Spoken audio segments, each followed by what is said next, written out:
biza aytishimiz kerak, kasallikni davolagandan ko'ra uni oldini olgan ma'qulroq. Demak, qanaqa vrach birinchi navbatda u kasallikni davolash emas, uni oldini olish, profilaktikasini o'ylash kerak. Ana u osonroq bo'ladi bu bemorga. Qanaqa tavsiya vrach berishi mumkin? Vrachning tavsiyasi oddiy juda. Gigiyena qoidalariga rioya qilish masalan.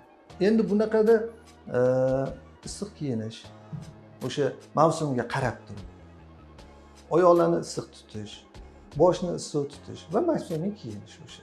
Oddiy narsa. Va mana endi kuz paytlari boshlandi, yomg'ir mavsumlari boshlanadi. Mana bularni oldini olish kerak.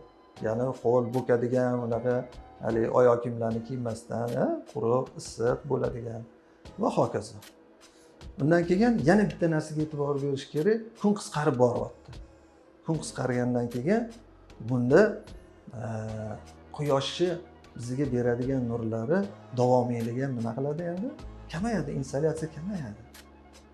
Mana endi nima qilish kerak? Vitaminlar kamayib ketib qoladi organizmda. Chunki vitaminlar Dlar nima qiladi? Vitamin D shu quyoshga qarab bu hosil bo'ladi. A vitamin D immunitetni ta'minlab beradi. Yordam beradi immunitetni ko'tarishga. Shuning uchun profilaktika maqsadida vitaminlarni, D vitaminlarini ichish kerak yoki mana shu yorug' paytlarda sayr qilish kerak va hokazo ochiq havoda. Yana bitta tomoni endi odamlar mana poliklinikaga boradi va hokazo. Endi ko'proq ko'chada emas endi. Tashqarida yurmaydi-da, havo sovuqlashgan sari odamlar nima qila boshlaydi endi? Ichkariga kira boshlaydi. Ya'ni xonalarda ko'proq to'planiladi. Ya'ni biron bir odamlar to'planadigan bir haligi naqalar bo'ladigan bo'lsa, ana shunda ko'proq odamlar bitta xonalarda turib qoladi-da.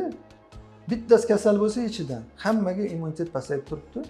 Bu yuqib ketaveradi. Shuning uchun uni oldini olish, maskalarni taqish, xonani nima qilib turish, shamollatib qo'yish. Mana bular tavsiya.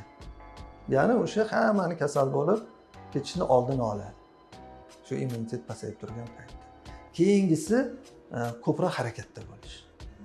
Kim harakatni kam qilsa, unda qon aylanishi pasayadi. O'zi shunda ham sovuqda qon tomirlar torayib ketgan, qon aylanishi pasaygan, yanada pasayadi, bu immunitetni yanada pasaytiradi. Kasallikka beriluvchanlik ko'payadi. O'shaning uchun sayrli ko'p bo'lish kerak, ya'ni harakatchan bo'lish kerak odam.